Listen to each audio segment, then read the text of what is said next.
อภิวาทน้อมระลึกถึงอย่างพระอรหันตสัมมาสัมพุทธเจ้าผู้แสวงหาซึ่งประโยชน์อันยิ่งใหญ่ขอนอบน้อมอย่างพระธรรมคำสอนในศาสนานี้ที่องค์สมเด็จพระสัมมาสัมพุทธเจ้า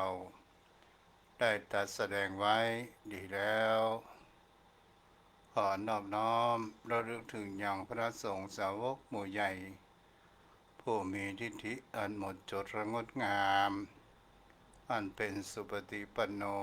โดยเส้นแก้วของข้าพเจ้าและขอถวายความเคารพนอบน้อมไว้สามายังครูบาอาจารย์พระเถระเจ้าพระภิกษุสงฆ์สามเณรพระสังฆาธิการสงฆ์สมณศักดิ์บัณฑิตนักปราชญ์ท่านผู้มีความรู้ทุกรูปทุกตนทุกองค์มาโดยความเคารพขอเจริญสุขเจริญธรรมมายังโยมพ่อโยมแม่พ่อหมอนแม่หมอนพ่ออุ้ยแม่อุ้ยพี่ป้าน้าอาท่านผู้ฟังผู้มีใจบุญทุกท่านที่ติดตามรับฟังธรรมะยามบ่ายทางสถานีวิทยุพระพุทธศาสนาและจริยธรรมจังหวัดเชียงใหม่96 เมกะเฮิรตซ์โดยการส่งลิงก์สัญญาณไปณอาคารสุเทพสุพรมครุประชาข้างหอพญาเมืองลายใจกลางเมืองเชียงใหม่และส่งขึ้นยังวัดพระธาตุดอยสุเทพโดยความเอื้อเฟื้อเพื่ออำนวยการใจดีพ่อครูวันรบนามวงพรมได้รับความอนุเคราะห์เมตตาธรรมจากท่านพระอาจารย์พระมหาประสิทธิ์ประสาธิโกมาด้วยดีตลอดขอบ ขอบคุณมาในณโอกาสนี้ วันนี้เราก็มาอยู่กับกันในธรรมะยามบ่ายช่วงปลายเดือนแห่งพฤษภาคมพุทธศักราช2568โยมพ่อโยมแม่วันนี้เป็นวันธรรมสวนะเป็นเดือน8เหนือแรม15ค่ำพร่ำว่าเป็นเดือน8ดับวันเวลาผ่านไปศรัทธาญาติโยมทั้งหลายเมื่ออาทิตย์ที่แล้วลูกตุ๊ก็ไปได้มาอยู่ในการออกรายการวิทยุเพราะว่าอากาศมันเปลี่ยนแปลงและก็เป็นภูมิแพ้และก็เสียงบ่มีตัวก็เลยบันทึกออกรายการวิทยุแต่คำว่าใจนั้นอยากจะออกแต่เสียงมันบ่เฮ้อก็เลยหยุดไปและก็ได้ยังไปร่วมในงานบำเพ็ญกุศลศพในงานมรณภาพของพระจักรในจัดรายการวิทยุคือท่านพระอาจารย์พระมหาวิษณุวัจรินทร์วันนั้นก็ไปอยู่สักบุตรสักเมื่อในช่วงเมื่อแรงก่อนที่จะมีการเทศนาธรรมเพราะอาการมันมีเหนื่อยหอบก็เลยขอกับตัวก่อนวันนี้เราก็มาอยู่กับการศรัทธาญาติโยมทั้งหลายช่วงนี้ก็ได้ฟังข่าวเกี่ยวกับกรมอุตุวิทยาว่าภาคเหนือของเราจังหวัดเชียงใหม่ของเราจะเป็นพี่น้องต่างแม่ริมแม่วางสันปะตองก็เกิดน้ำไหลหลากตลอดจนถึงพี่น้องต่างเสมิงก็ตามก็เกิดน้ำไหลหลากอาจจะเปิดหัวว่าเป็นน้ำป่าอาจจะพัดพาสิ่งของต่างๆนานาของโยมพ่อโยมแม่ก็ มันบ่สามารถ ที่จะได้เคลี่ยงภัยแห่งธรรมชาติได้ แต่สามารถที่เราจะมีความการแก้ไขและเตรียมตัว นั้นก็คือมีแห่งเขาว่าสติมันมีความประมาทนี้เอง วันนี้มีคำคมโยมพ่อโยมแม่นั้นได้คิดกัน ก็คือมีคำคมว่ามัวแต่มัวแต่มองจ้องมัวแต่มองจ้องผิดคนอื่นเขาตัวเราเป็นอย่างไรไม่เคยรู้จิตคิดเลวอย่างไรไม่เคยดูเรื่องคนอื่นเที่ยวรู้ไปรอบทิศนี้ก็คือเป็นคำคมที่น่าศึกษาเพราะว่า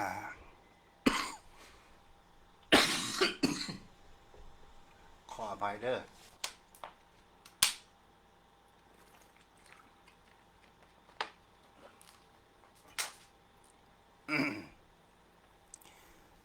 นี่ก็คือเป็นกรรมที่พูดจาป้นนั้นสายันเขาว่านี่ป้นของว่าคนเอาหันคนอื่นมากกว่าหันตัวเก่าเอามัวแต่มองแต่คนอื่นบ่เคยมองตัวเองอันนี้ก็เป็นสิ่งที่ตัวเจ้าหันแล้วมันก็พ้องเกิดขึ้น วันนี้โยมพ่อโยมแม่ท่านผู้ฟังเราจะได้มามาจาเกี่ยวกับแห่งคำว่าธรรมะ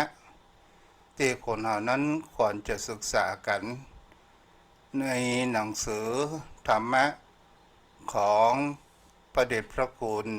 เจ้าคุณพุทธโฆษาจารย์ปอประยุตโตหลวงปู่เขาก็ตามที่เขาเกิดได้หันได้เปิ้นได้โอ้ในเรื่องเกี่ยวกับคำว่าการเกิดเป็นทุกข์เกิดดีเป็นสุขในสิ่งนี้โยมพ่อโยมแม่เป็นข้อความที่ทุกเจ้านั้นได้อ่านแล้วสรุปมาโยมพ่อโยมแม่นั้นได้เข้าใจในการที่เจ้าพระคุณท่านได้เขียนหนังสือได้เอาธรรมะขององค์สมเด็จพระสัมมาสัมพุทธเจ้ามาขยายให้หมู่เฮาทั้งหลายได้เข้าใจเกิดขึ้นวันนี้เฮาอูดในเรื่องแห่งคำว่าเกิดจมพ่อจมแม่เฮาจะหันได้ว่ามีอย่างพ่อคำว่าเกิดชาติหรือว่าชาติก็แปลว่าเกิดคำว่าเกิดนี้มันตรงข้ามกับคำว่าดับแต่มันเป็นของคู่การเกิดขึ้นเฮามาอู้การเกิดก่อนสถานจารย์จนทั้งหลายที่เฮาได้ยินบ่อยๆในทางพระพุทธศาสนานั้นเป็นสิ่งที่เฮาบางครั้งบางคราวเฮาไปวัดไปวาเฮาไปสวดมนต์ทำวัดเจ้ามันจะมีแห่งเขาว่าบทสวดมนต์พิจารณาว่าชาติปิทุกขาแม้ชาติการเกิดนั้นก็เป็นทุกข์ถ้าเรามองดูแห่งเขาว่าพระธรรมคำสอนของพระพุทธองค์นั้น บางคนบางท่านก็จะมองแง่ในพระพุทธศาสนามองในเรื่องแห่งการเกิดนั้นเป็นความทุกข์เป็นเรื่องทุกข์เรื่องความบสบายบางคนก็มองพลังพระพุทธศาสนานั้นในแง่ร้ายเกิดขึ้นความจริงนั้นการเกิดเป็นทุกข์นี้เป็นการที่อู้ไปถึงตามของสภาวะธรรมหมายถึงการเจริญการเกิดขึ้นมันมีปรากฏขึ้นของสังขารหรืออู้ชัดเจนก็คือการปรากฏการของขันธ์ห้าโยมพ่อโยมแม่ในที่นี้เป็นสิ่งที่เราจะเห็นได้ว่าการเกิดขันธ์ห้าปรากฏการของเกิดขันธ์ห้าบริบูรณ์ เกิดขึ้นกับในชีวิตของคนเฮานั้นก็คือกระบวนการปรุงแต่งต่างๆนานาที่เฮาฮ้องกันว่าสังขารถ้าภาษาชาวบ้านอาจจะเข้าใจไงเขาว่าคำว่าสังขารหมายถึงตัวรูปร่างตนตัวของคนเฮาและเป็นสิ่งที่เฮาก็จะหันได้ว่าอันนี้ก็คือเฮาเข้าใจว่านี้คือสังขารสังขารในแห่งเขาเฮาอู้รวบๆกันว่าตัวสังขารตัวสังขารอย่างคำว่าสังขารล่องก็คือหมายถึงอายุการของคนเรานั้นผ่านไปแห่งปีหนึ่งเหลือแค่สังขารก็หมายเหลือเพียงแค่ต่างรูปดินน้ำลมไฟดินน้ำลมที่คนเราเขาว่าโป่งสังขารโป่งสังขารก็หมายถึงเขาว่าโป่งล่างที่อันไร้วิญญาณเกิดขึ้นแต่ในทางพระพุทธศาสนานั้นตัวแห่งคำว่าสังขารในที่นี้มีซึ่งมันมีอยู่ในแห่งคำว่าขันธ์ห้าซึ่งมันเป็นแผนกอยู่ในแห่งคำว่านามธรรมเกิดขึ้นและเป็นตัวที่ปรุงแต่งก่อให้เกิดความดีและความชั่วก่อให้เกิดแห่งความคิดเห็นทั้งดีและบดีเกิดขึ้นนี่เองแล้วตัวแห่งคำว่าสังขารนี้เนี่ยโยมพ่อโยมแม่มันก็ยังหรือว่าสังขารทั้งห้ามันก็ยังตกอยู่ในอำนาจของพระไตรลักษณ์ก็คือความบ่เที่ยงแท้และไม่แน่นอนที่ฮ้องว่าอนิจจังแล้วทุกสภาพนั้นมันก็บ่สามารถที่จะคงทนอยู่ได้มันก็เป็นไปตามเหตุปัจจัยเราจะหันได้ว่าที่เราเป็นเปิ้นเขาว่าทุกสิ่งทุกอย่างมันเปลี่ยนแปลงอยู่สม่ำเสมอเกิดขึ้นนี่ก็เป็นสภาวะแห่งคำว่าทุกข์เมื่อไปตามเหตุปัจจัยและบ่ได้ไปเป็นตามอำนาจปรารถนาของไผและบ่เป็นตนตัวของไผนี้ก็คืออนัตตาที่โยมพ่อโยมแม่นั้นได้เข้าใจเฮาก็มาพอศึกษากันต่อไปว่า องค์สมเด็จพระสัมมาสัมพุทธเจ้าของเฮานั้นได้ตัดเรื่องแห่งเขาว่าทุกนี้เนี่ยเพื่อที่จะก่อให้เกิดเฮาเข้าใจตามความเป็นจริงและเฮาจะมามีความทุกข์มันจะมีความสุขก็หมายถึงเขาว่าเมื่อเฮารู้สาเหตุเท่าทันของมันโยมพ่อโยมแม่ท่านผู้ฟังทั้งหลายถ้าเฮารู้ต้นเหตุหรือว่าสาเหตุและเฮาก็สามารถที่จะมีการแก้ไขทำให้เฮานั้นปล่อยวางและก่อให้เกิดแห่งความสุขนั้นได้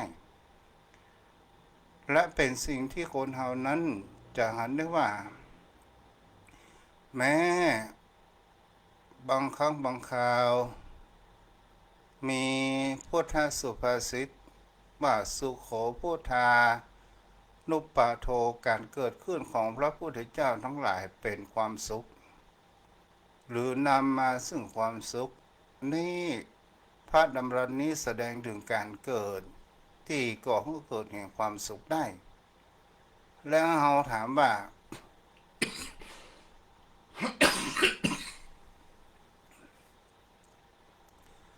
พระพุทธเจ้าอุบัติเกิดขึ้นแล้วนำมาอย่างนำมาแห่งแสงสว่างนำมาแห่งแสงสว่างก่อให้เกิดปัญญามองเห็นสัจธรรมแห่งความเป็นจริงและเข้าใจในสิ่งที่เป็นว่าอย่างที่เป็นกุศลก็คือความดีอย่างที่เป็นอกุศลก็คือความประพฤติที่ไม่ดีแล้วเราจะทำอย่างไรในการดำเนินชีวิตของคนเรานั้นเมื่อความทุกข์มันเกิดขึ้นมากมายเกิดแห่งความปล่อยวางและก่อให้เกิดแห่งความสุขใจเกิดขึ้นนั้นได้ โยมพ่อโยมแม่ท่านผู้ฟังทั้งหลาย นี่แหละที่องค์สมเด็จพระสัมมาสัมพุทธเจ้าได้อุบัติเกิดขึ้นในโลกแปลว่าเฮาเกิดมาในชาตินี้ ถือว่าเฮานั้นมีบุญได้พบแห่งพระพุทธศาสนาเหมือนกับเฮาพบขุมทรัพย์เหมือนกับเฮาพบแสงสว่างและคนเฮานั้นจะต้องศึกษาถึงจะรู้แห่งความเป็นจริงและเฮาจะไม่ได้มีความทุกข์เกิดขึ้นในจิตใจของเฮานั้นมากนักอาจารย์เท่าว่า แม้พระพุทธองค์ก็ยังได้ตัดออกไปแห่งว่าคำว่าบุคคลผู้นำความสุขเกิดขึ้นเมื่อฮื้อหมายถึงแม้จะเป็นบุคคลที่ไม่ได้บรรลุอย่างใดก็ตามที่เป็นสัตบุรุษหรือว่าสัพพุรุษสัตบุรุษก็เกิดขึ้นเพื่อที่จะนำพาแห่งความสุขนำพาแห่งความสุขของชนคนหมู่มากได้พบในแห่งความจริงได้เกิดในแห่งความครอบครัวคนในปกครองในบ้านในเมืองต่างๆนานาเกิดขึ้นนี่แหละศรัทธาญาติโยมทั้งหลายจะเป็นสิ่งที่เราจะเห็นได้ว่าพระพุทธองค์เป็นผู้นำแห่งพบแห่งคำว่าสัจธรรมหมายถึงคำว่าพบแห่งแสงสว่างแห่งปัญญาพบแห่งความเป็นจริงและแก้ไขเฮาอู้กันง่ายคือสามารถที่เราจะมาแก้ไขเพราะว่าทุกสิ่งทุกอย่างบนโลกใบนี้มันก็มีเพียงแค่สองอย่างมีกลางวันกลางคืนมีดีและก็มีชั่วมีจนก็ต้องมีร่ำรวยก็เป็นประการเช่นนี้มีบุญก็ต้องมีบาป มีคุณก็จะต้องมีโทษถ้าเรามองกันในโลกนี้ตามที่พระพุทธองค์นั้นได้ตรัสว่ามันก็มีอยู่สองประการในแม้กระทั่งโลกธรรม8มียศเสริญยศมีลาภเสริมลาภมีสรรเสริญมีนินทามีทุกข์ก็มีสุขมันก็ตรงกันข้ามเพียงแค่นั้นแต่สิ่งที่คนเฮานั้นต้องมองละเอียดลึกลงไปนั้นก็คือสิ่งที่อยู่ในแห่งคำว่าจิตใจของคนเฮานี่แหละเฮาพอแน่บางครั้งบางคราวเฮาก็บ่ได้คบกันลึกๆว่าจิตใจของคนเฮานั้นมันมีความคิดอย่างใดกันคำว่าจิตใจเนี่ยโยมพ่อโยมแม่มันเป็นนามธรรมคือกระบวนของความคิดบ่ได้เป็นหัวใจถ้าเป็นหัวใจนั้นมันเป็นรูปธรรมก็คือหัวใจเป็นอวัยวะสำคัญในชีวิตส่วนหนึ่งแต่จิตใจนั้นเป็นสิ่งที่เป็นนามธรรมก็คือกระบวนแห่งความคิดต่างๆนานาเกิดขึ้น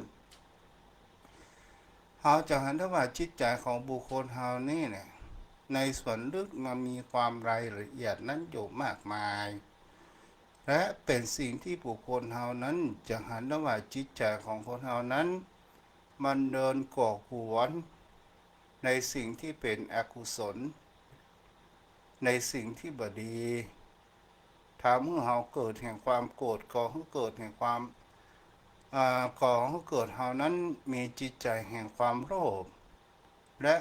มีจิตใจแห่งความหลงถ้าเรามองไปดูลึกๆว่าแล้วต้นเหตุสาเหตุสิ่งเหล่านี้เนี่ยกิเลส3ตัวนี้มันก็คือเป็นหลักลึกของแห่งจิตใจของบุคคลเฮาที่เฮาเมื่อเฮาคุกคีกับมันหมักหมมกับมันยึดมั่นกับมันก็จะทำให้เฮานั้นถอนตัวได้ยากโยมพ่อโยมแม่เฮาก็ลองดูมาสังเกตว่าถ้าเฮาทำสิ่งใดก็ตามทำเป็นสิ่งเนืองนิดสิ่งเหล่านั้นมันก็จะติดเป็นอุปนิสัย หรือสันดานของคนเฮานี่เองโยมพ่อโยมแม่เฮาก็ลองดูสังเกตครับว่าทำไมคนที่ติดสิ่งเสพติดถ้าเฮาอู้เผินๆอย่างเขาว่าติดสุราคนใดที่ติดสุราหลังจากการเลิกงานแล้วก็จะต้องแวะร้านเหล้ากงแล้วก็บ่ต้องบอกมันก็เวลาของมันและถามว่าจะเดินผ่านได้ก็มันก็เดินผ่านได้แต่มันหันแล้วมันก็ส้มปากอย่างนี้เป็นต้นก็เพราะว่ามันจิตมันมีความปรารถนามีความเคยชินอยู่อย่างนั้นแล้วมันก็ถอนตัวได้ยากและก็เป็นสิ่งที่เราจะหันแหมประการหนึ่งบุคคลที่ ชอบจ้องจับผิดบุคคลอื่นถ้ามันวันใดมันไม่ได้จ้องจับผิดบุคคลอื่นมันก็มาม่วนใจเปิ้นฮ้องว่าสารอินโดลินสารอินโดลินสารแห่งความสุขนั้นมันบ่หลั่งเฮาก็มาพอแห่งตัวหนึ่งถ้าบุคคลใดที่กินเหล้าและมาตีหอตีเฮือนตีลูกตีเมียถ้าว่ามาตีลูกตีเมียวันแรกวันที่สองวันที่สามก็มาตีมันก็จะมีครั้งที่สี่ทั้งที่ห้าครั้งที่หกจู่เรื่อยไปอยู่เสมอถ้าว่ามันบ่ได้ตีมันก็จะนอนบ่หลับตลอดจนถึงแม่บ้านท่านใดก็ตามถ้าวันใดบ่ได้จมบ่ได้ย่อยมันก็เหมือนขาดไปอย่างประการหนึ่งนี่แหละเป็นสิ่งที่บุคคลเฮานั้นจะหันได้ว่าเฮาทำสิ่งใดเคยชินสิ่งนั้นมันก็จะเป็นอุปนิสัยเข้าไปอยู่ในลึกๆในจิตใจของคนเฮานั้นโดยบ่รู้ตัวถ้าเฮาเป็นคนที่ชอบโกรธเฮาก็เป็นสิ่งที่เฮาจะหันได้ว่าอย่างน้อยก็เป็นคนที่ชอบโกรธอย่างพิษหูน้อยก็โกรธอย่างนี้เป็นต้นแต่สุดท้ายก็เป็นมีความโกรธเป็นเจ้าเรือนหมายถึงประจำจิตใจของเขานั่นเองตลอดจนถึงบุคคลที่มีความโลภหมายถึงเขาว่าบุคคลมาหันแก่คนอื่นหันแก่ตัวเองโลภเอาทุกสิ่งทุกอย่างมาเป็นของตัวเองและบุคคลที่มีเกิดแห่งความหลงล่ะกันเดจะอู้ให้ฟังนี่แหละโยมพ่อโยมแม่คนเฮานั้นเฮาก็ลองดูสังเกตนี้แหละมันเข้าสิงจิตของคนเฮาและมันทำมือตัวของเฮานั้น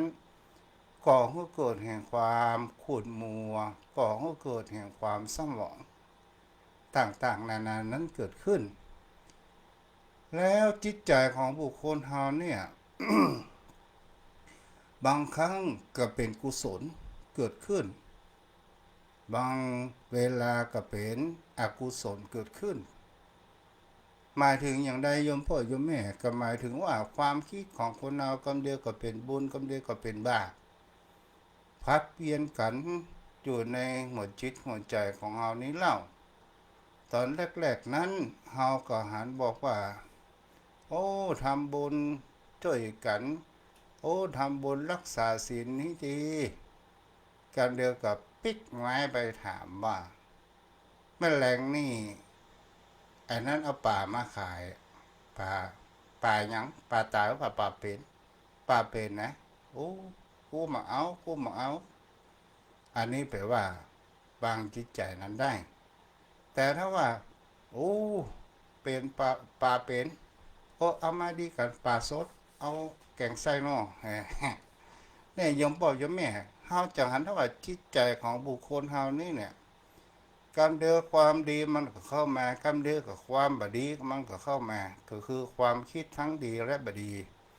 ที่เฮาฮ้องภาษาธรรมว่าคิดเป็นกุศลถ้าเป็นสิ่งที่บดีบางงามเรียกว่าอกุศล นี้เป็นสิ่งที่เราจะหันได้ว่าและเราจะเฮืออันอย่างล่ะจะเฮือเพื่อนที่ดีหรือว่าเพื่อนที่เลวเข้ามาอยู่ในจิตใจในหอในเงินของเรา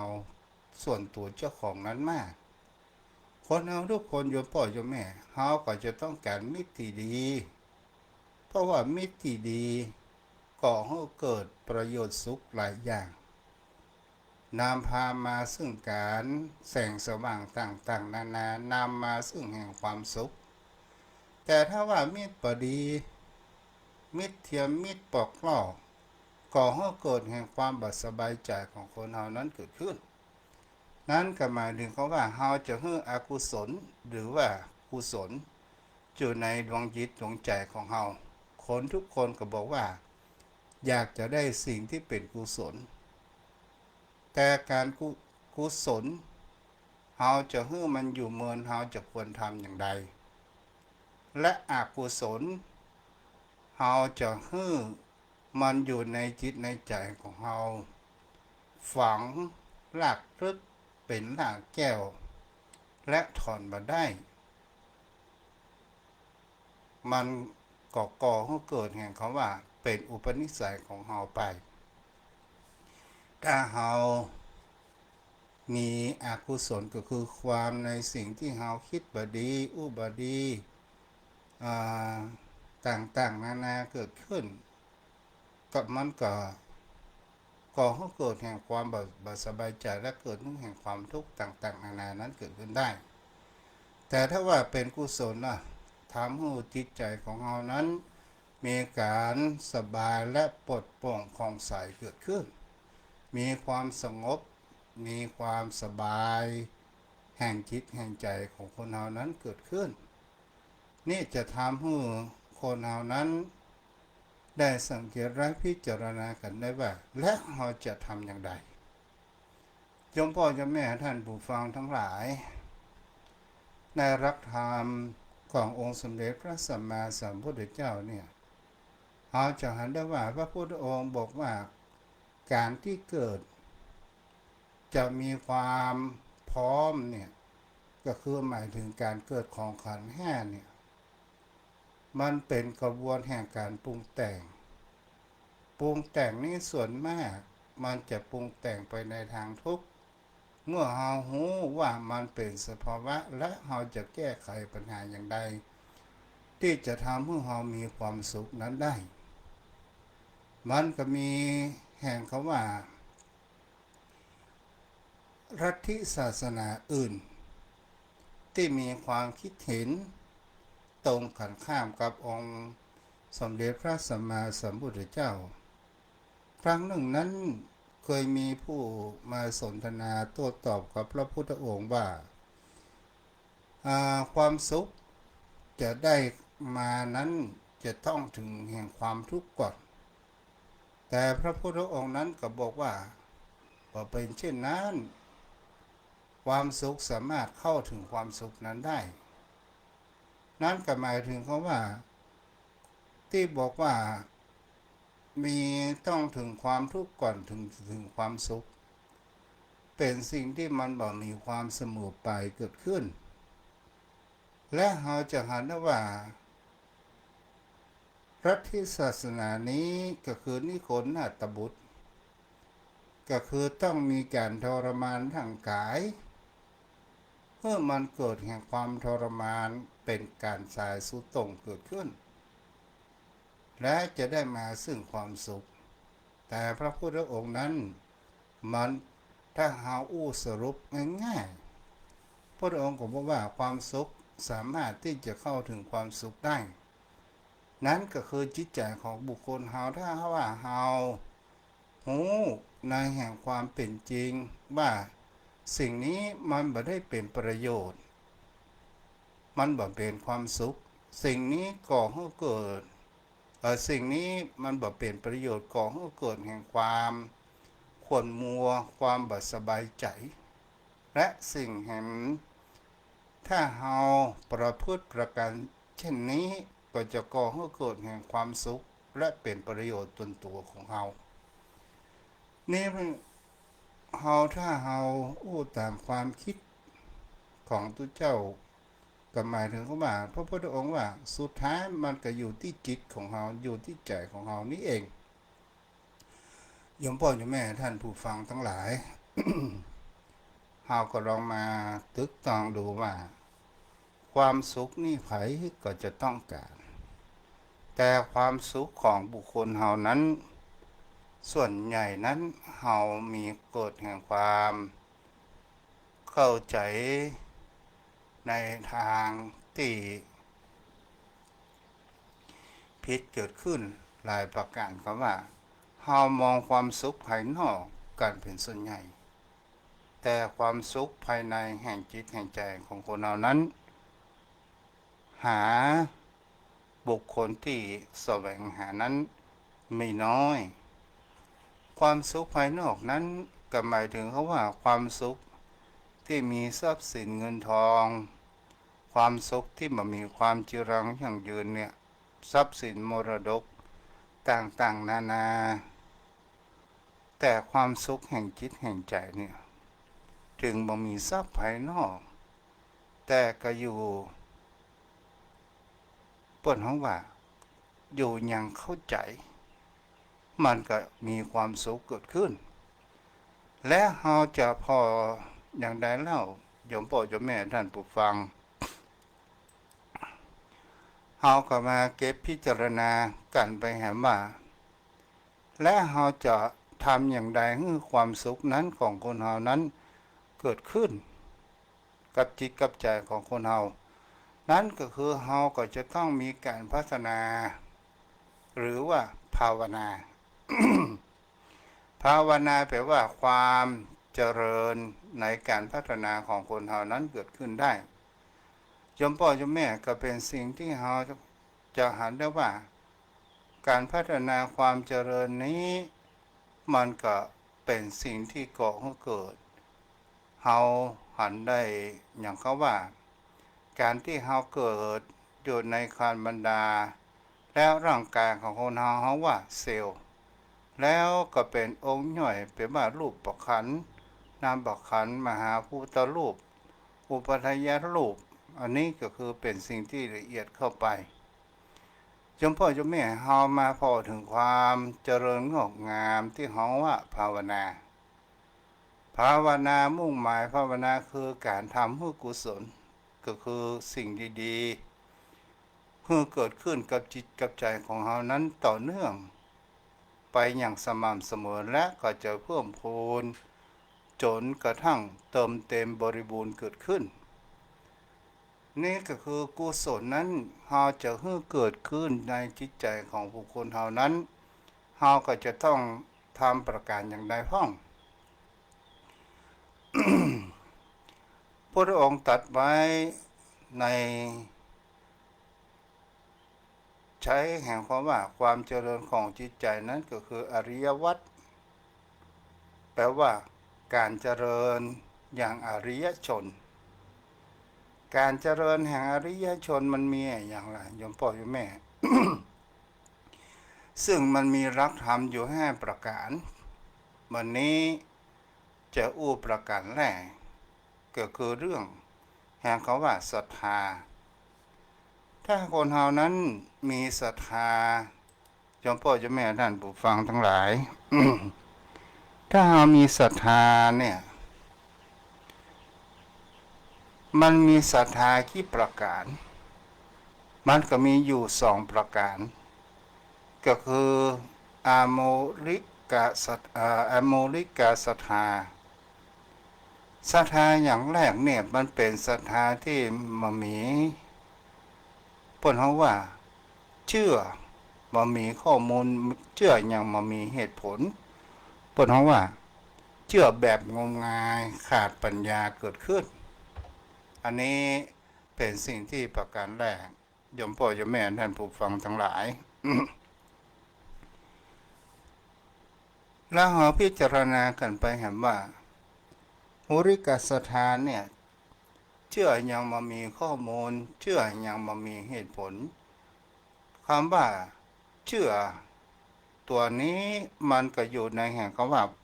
ตัวโมหะ และเป็นสิ่งที่เราจะหาได้ว่าคนที่เชื่อยังมามีเหตุผลหมายถึงคำว่าเชื่อข่าวลือเปิดมา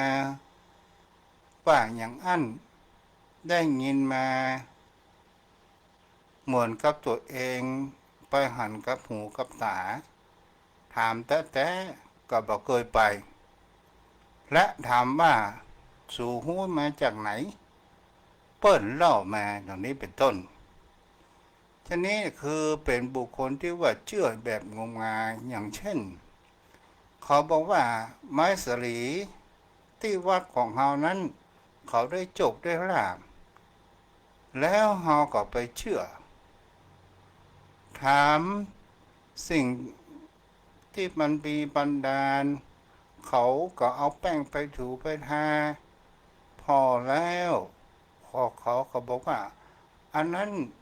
มีคนอยู่คนหนึ่งนั้นนะมันถูกหวยที่ก็ไม่สลีเนี่ยยมพ่อยมแม่ถ้าเฮาเชื่อในประการเช่นนี้เนี่ยมันเป็นว่าเชื่อยังมามีเหตุผลเกิดขึ้นต่อมาคำว่าเชื่อแหมศรัทธาแหมตัวหนึ่งนั่นก็คืออาการวัตติศรัทธาศรัทธาอย่างมีเหตุผลศรัทธาตัวนี้หมายถึงมีปัญญากำกับอยู่เสมอและรู้เข้าใจอย่างมีเหตุผลเกิดขึ้นหมายถึงคำว่ามองหันธรรม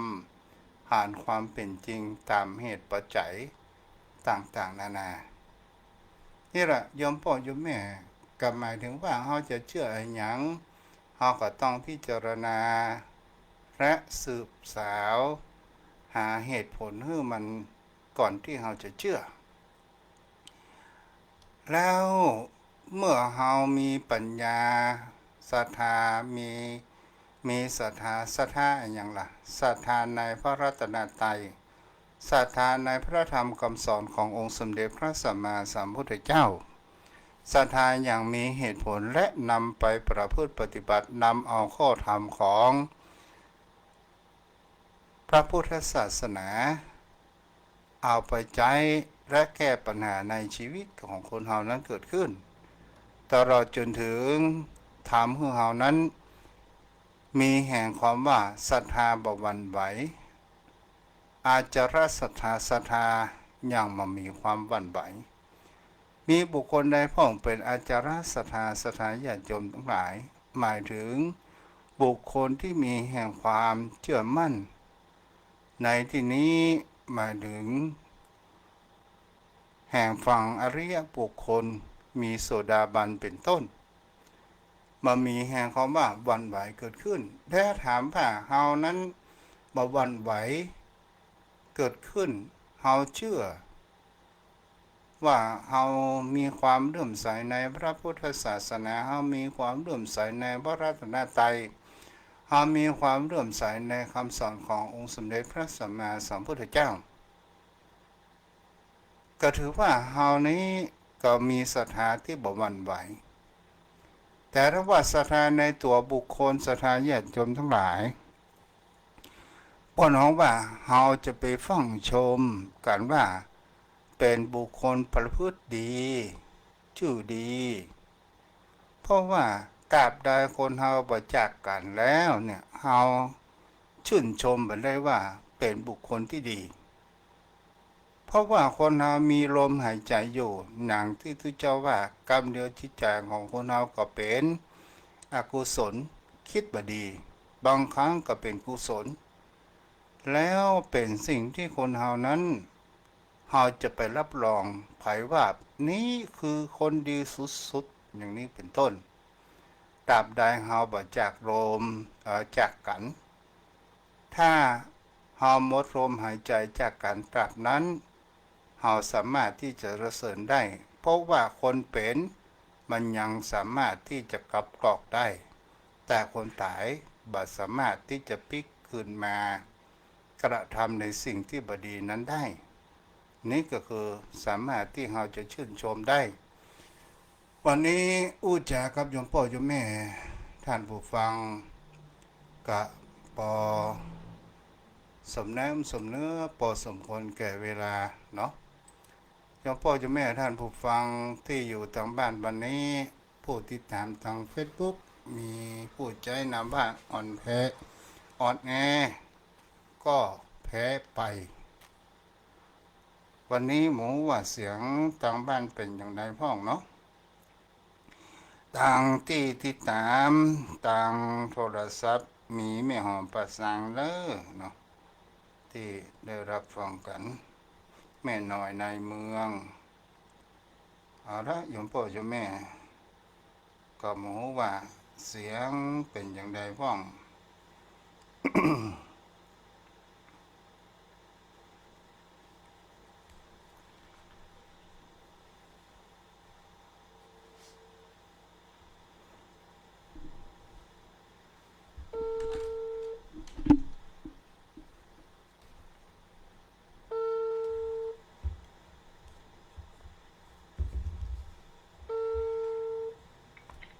ครับขอกราบแทบใต้เวสาเมตตาประมีท่านพระคุณเจ้าด้วยความเคารพยิ่งครับท่านเจ้าครับ เจริญพรเด้อเพื่อนนั้น เสียงชัดเจนดีแล้วครับท่านพระคุณเจ้า เจ้าชัดเจนดี เข้าตี เนาะ เข้าต่างครับเข้าตีเข้าต่างชัดเจนดีครับฟังได้ใจความชัดเจนครับท่านเจ้าครับ มีอย่างเสริมแต่งพ่องเพื่อนนั้น ที่ท่านเจ้าอธิบายมา ถ้าเราฟังตามเหตุตามผลแล้ว มันก็ได้ประโยชน์ส่วนที่ผล ทุกวันนี้มันหลายอย่างท่านพระคุณเจ้ามันเชื่อหลายอย่าง และมันคือมันมีศรัทธาแต่มันเป็นความเชื่อที่ มันก็แล้วแต่ปัญญาของคนเนาะจังหลงงมงายก็มี โดยที่เชื่อแล้วนำมาคิดว่าจะเป็นจริงตามเหตุตามผลก็มีนะครับท่านพระคุณเจ้า เอาเพื่อน เพ นั้น ราะว่า เพื่อนนั้น ไหว้สาท่านเจ้า มีอย่างกับข่าวของพระสงฆ์เนี่ย แล้วมีสถานญาติโยมเขาว่าโอ้ตัวเจ้าสมัยนี้เนี่ยทำให้เสื่อมศรัทธาให้พระพุทธศาสนาเสื่อมเพื่อนนั้นในความคิดของเพื่อนนั้นว่าจะได้ หาได้เป็นเช่นนั้นไม่ครับ ธรรมะขององค์สมเด็จพระสัมมาสัมพุทธเจ้า84,000พระธรรมขันธ์มันมีไผ่คัดค้านแม้แต่อินพรหมครับ ตั้งแต่อดีตกาลมาเลยครับ ถ้าประพฤติปฏิบัติตามนั้นนะครับบันนอกรีดนอกรอยหรือเห็นผิดจากขนองของธรรมนะครับ มุ่งสู่สวรรค์มุ่งสู่นิพพานได้ครับท่านพระคุณเจ้า แต่ความประพฤติปฏิบัติของคนน่ะมันก็แตกต่างกันมันมาตั้งแต่อดีตกาลแล้วท่านพระคุณเจ้า มันมีทั้ง นัยยะปะทะปรมะวิปติจันยูคติจันยูมันมีหลายประเภทหลายอย่าง แต่ว่า ผู้คนที่เพิ่นประพฤติปฏิบัติแล้วเพิ่นมาได้ทำตามพระธรรมวินัยเพิ่นก็ยอมการของเพิ่นเองอ่ะมันเหมือนทะเลทำตัวคุณเจ้ากว้างใหญ่ไพศาลทุกอย่างมันก็อยู่ในทะเลหมดอะสิ่งดีสิ่งบ่ดีสิ่งที่เป็นไข่มุกก็ดีเพชรนินจินดาอย่างมันอยู่ในทะเลทั้งหมดนะครับแต่สิ่งสกปรกพวกมันก็อยู่ตุปะปนกันไปเหมือนคนเฮาปัจจุบันนะแต่ว่าทะเลนะมันก็สามารถซัดเอาสิ่งบ่ดีงามเข้าฝั่งเหลือแต่สิ่งดีๆงามๆไว้ มันก็ขยะเนาะ ครับเป็นเช่นนั้นครับอาสวะครับสวะคือชิงโสโภคที่เป็นสวะนะครับมันก็ปัดคือมันขึ้นฝั่งหมดครับธรรมะขององค์สมเด็จพระสัมมาสัมพุทธเจ้าธรรมวินัยนี้ก็เช่นเดียวกันนะครับท่านเจ้าที่เปิดแบบพื้นปฏิบัติดีมันเป็นเรื่องส่วนบุคคลและมันมีมานานแล้วท่านพระคุณเจ้า สมัยพุทธกาลก็มีแล้วเนาะ ที่ไหนมันก็มีครับขอโทษท่านพระคุณเจ้า ทุกศาสนาสอนให้เป็นคนดีเหมือนกันหมดถามว่าศาสนาคริสต์มีข้อก่อนศาสนาอิสลามมีข้อก่อนศาสนาเซนมีข้อขังคนก่อนมันก็มีทั้งคนดีคนชั่วมันก็เหมือนเดียวกันหมดแต่รักศาสนาท่านเจ้าก็สอนให้เป็นคนดีสอนศาสนิกตัวเองเป็นคนดีแต่มันเอาดีมาได้มันก็เป็นตามกรรมที่มันได้กระทำไว้ก็ถือเป็นเรื่องปกติธรรมดาต้องไม่ใช่เกี่ยวกับเฮาเลยครับเพราะเฮาไม่ได้ทำชั่วเหมือนเปิ้ลหรอกเฮาเปิ้ลมาเป็นครูดีกว่าคือเฮาอย่าไปทำเหมือนที่เปิ้ลทำเพราะเปิ้ลทำแบบดี แต่ถ้าเปิ้ลทำดีเฮาก็เปิ้ลเป็นครูทำดีเหมือนที่เปิ้ลกระทำเฮาก็ได้ประโยชน์ถ้าเปิ้ลแบบดีเฮาว่า เอาก็ควรต้องเป็นตัวอย่างว่าเอาแบบนี้อย่างนี้เอาแบบทำอย่างนี้แล้วเอาก็มาซ้ำเติมเปิ้นผิดก็ห้ามผิดเองเปิ้นชั่วปรากฏห้ามชั่วเองมันก็ไม่เกี่ยวกับเรา ถ้าเขาแบบเฮาอุ้งง่ายคือคนเฮาเกิดมาเนี่ย ถ้าบุคคลใดที่งัดกับแห่งเขาว่าตัณหาอุปทานและอวิชชาเหล่านี้เนี่ย ไม่ทได้ราบก็เจ้า ถือว่าเฮาชนะได้ทุกสิ่งทุกอย่างนะปะนั้นเป็นเช่นนั้นนะครับอย่างท่านเจ้าอธิบายมันก็ชัดเจนอยู่แล้วแล้วมันก็มีมานานแล้วองค์สมเด็จพระสัมมาสัมพุทธเจ้าก็ได้ตรัสไว้ตั้งแต่นานแล้วว่าประพฤติเช่นนี้มันจะพ้นทุกข์อย่างที่เพิ่นบอกว่าโอ้การเกิดก็เป็นทุกข์มันก็เป็นทุกข์แต่ครับเพราะเราพิจารณาเพราะผมไม่ใช่ว่าเราเชื่อไม่ใช่เรา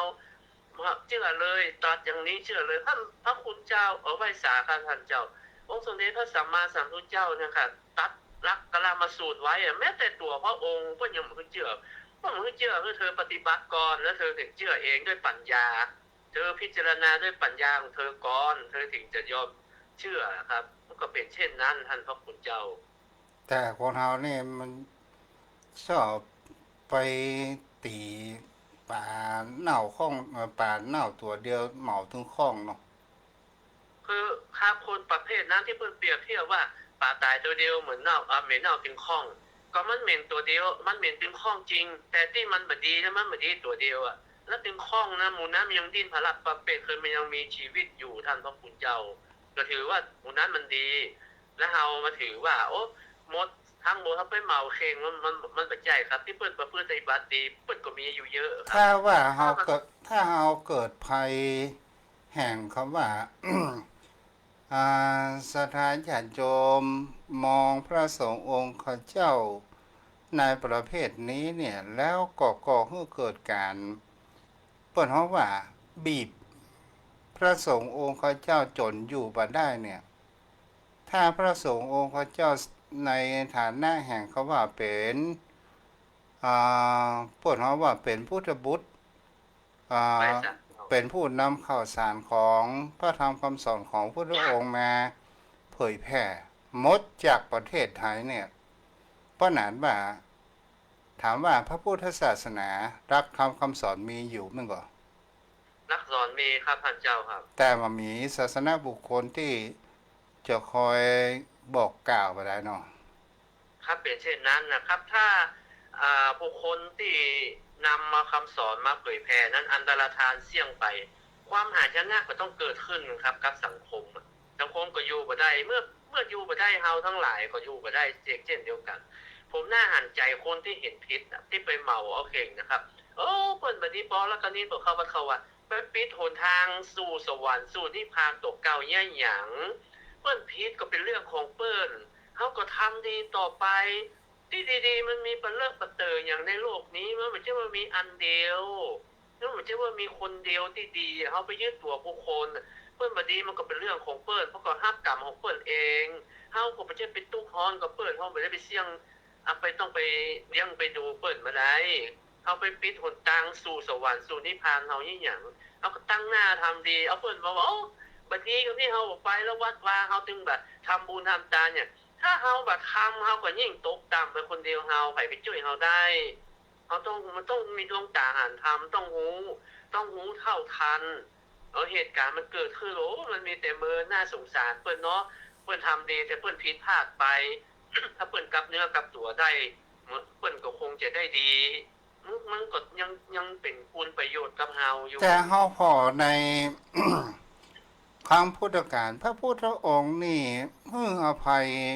กับภิกษุที่มีความประพฤติเปิดของว่าประพฤติลามกเนาะ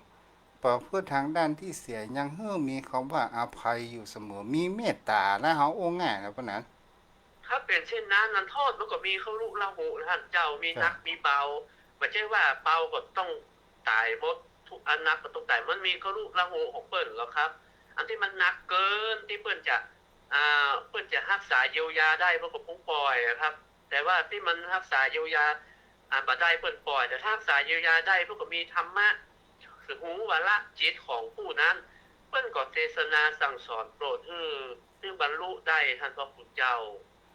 เจ้า แล้วโม มันอ ท ย่างอ นาง ค์ ได้ คุลิมานเนี่ยผมยกตัวอย่างองค์คุลิมานนะครับเพิ่นก็ทำผิดมาด้วยเห็นผิดจากคำนองของธรรมที่จุทุกกรรมคือไปหลงอาจารย์ที่ว่าอันเพิ่งไปเอานิ้วมือมาแล้วเธอจะได้วิชาเลิศเธอจะสำเร็จเนี่ยครับคือ ถ้าว่าเป็น หลง ถ้าเป็นสมัยบัดเดยวนี่ อ่าองคุริมานหรืออย่างก็ว่าอะไรอย่างก็ชื่อ หิ เก่า ส เปิด กะเหรอครับ อหิงสกะ ไหว้สาเจ้า อหิงสกะ ถ้าเป็นเจ้าบ้านนี่ก็ฆ่าคนถึง999 คนนะ เป็น จะ เช่ เป็น น นั้ บั น ดเดียวนี่ก็ ก็ เป็นว่าโดนประหารชีวิตแล้วกันเนาะ โอ้บ่เหลือแล้วครับท่านพระคุณเจ้าโดนสั่งโดนเก็บแล้วท่านเจ้าเนี่ยแต่ว่าเปิ้นได้ลงตาหารธรรมพุทธเจ้าไปโปรดเปิ้นเมื่อเปิ้นมีปัญญาเปิ้นก็กึดได้ถึงได้เปิ้นก็เปลี่ยนทางเดินเปิ้นน่ะเปิ้นก็บรรลุได้อะครับ แล้วเอาตัวเฮาไปเปรียบกับคนอื่นที่เปิ้นผิดพลาดอ่ะทำให้ตัวเฮาเนี่ยเสียโอกาสอ่ะแทนที่เปิ้นผิดพลาดไปเฮายังมีปัญญาเฮายังสามารถที่จะบรรลุได้หารธรรมเฮาก็คงขวายครับคงขวายชีวิตเฮาเหลือน้อยไปทุกทีคงขวายพยายามเมื่อมันถึงฝั่งข้ามน้ำเมื่อมันถึงที่สุดที่มันได้ขึ้นฝั่งยังเป็นโอกาสนี่ไปปิดหนทางไปปิดไปปิดสุคติไปปิดสวรรค์ของตัวเองเสียดายโอกาสเวลาใช่เรื่องของตัวเองสักหน่อยท่านเจ้าครับ เจ้าแล้วโมทนาพระนาน ครับการไหว้สาท่านเจ้าด้วยความเคารพสูงยิ่งครับท่านเจ้าได้คือธรรมะคำสอนคือแสงสว่างแก่ญาติธรรมทุกท่านขอไหว้สาขอบพระคุณท่านเจ้าด้วยความเคารพสูงยิ่งท่านญาติธรรมทุกท่านครับเอาก็ได้ศึกษาธรรมะไปกันเอาธรรมะเป็นที่จังที่ปึ่งนะครับถึงแม้เฮาจะอยู่เฮาก็อยู่ด้วยความสุขเฮาจากไปเฮายังจากไปสว่างมาสว่างไปครับขอบพระคุณครับสวัสดีครับ เจริญพร ใครจะโทรมาได้เด้อ0631639950แม่ทองคำได้แซวมาในไลน์เนาะเอาละ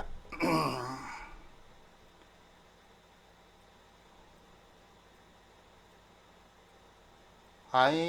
จะโทรเข้ามาโทรมาได้เด้อ0631639950แม่อารีเนาะ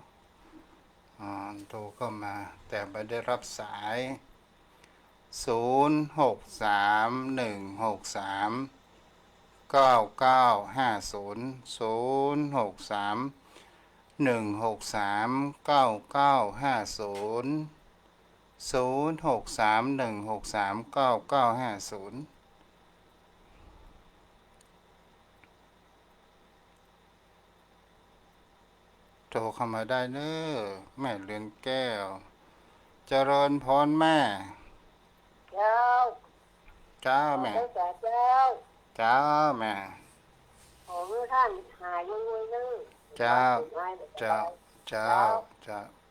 แต่เนื้อแต่ตัวดีๆ แม่ก็รักษาเนื้อรักษาตัวเหมือนกันเด้อ เจ้า จ้าบุญรักษา ช่ว เจ้าง นี้มันถึงหน้าฝนเนาะ จ้าแม่ทำไหม เจ้าฝนตกทุกวันอ่ะ จ้าแม่ละเป็นธรรมชาติ เจ้า จ้าบุญรักษาเจ้าพอจะโทรมาแหมพอมีเวลาอยู่ได้รับหลายสายอยู่เนาะ0631639950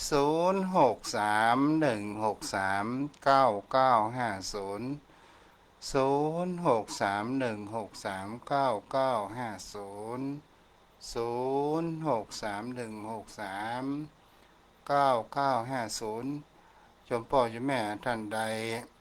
อยากจะทำบุญเผยแผ่อย่างค่าอินเทอร์เน็ต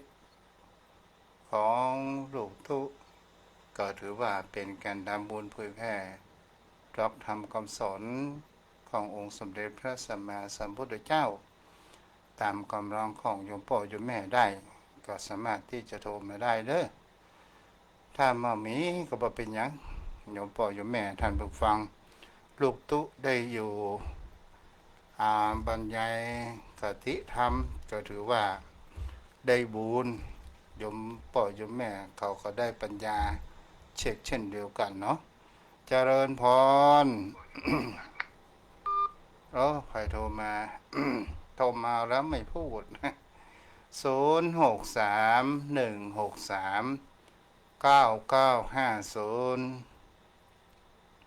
เจริญพรโอ้ตั้งโทรศัพท์แม่ ไหว้ขาเจ้า เจ้า โอ้ ไม่สมบูรณ์ปันติตาเจ้าวัด เจ้า บันท เจ้า อง เจ้ามาได้ นั่ ยิ ง น ฟังนี่เจ็ดหลายองค์จะมามองงานเจ้า ว่า ไหว้ มาได้ ขาเจ้าเด้อ เจ้าบุญรักษาแม่ เจ้าช่วงนี้ขาดสตังค์เขา เป็นหยังแม่ เป็นหยังธรรมดาเข้าใจกันบุญรักษารับฟังก็ดีใจละ0631639950 0631639950กันเดียวกับติดตามรับฟังท่านพระอาจารย์พระมหาอำนวยต่อเนาะ0631639950 0631639950มันผู้ก็อยู่กันต่อเด้อถ้าบ่ได้ไปไหนเนาะ เจริญพรแม่หอมประสางแม่ แม่หอมประสาง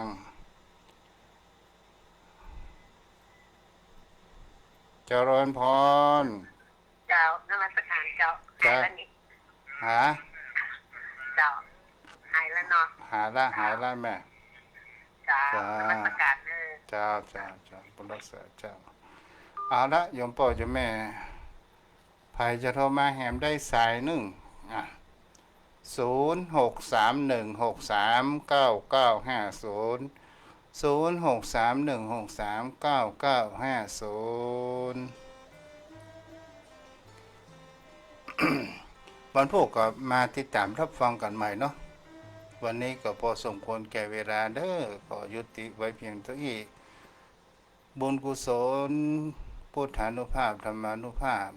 สังขานุภาพปกปักรักษาโยมพ่อโยมแม่เด้อภายในติดตามมาเจริญพร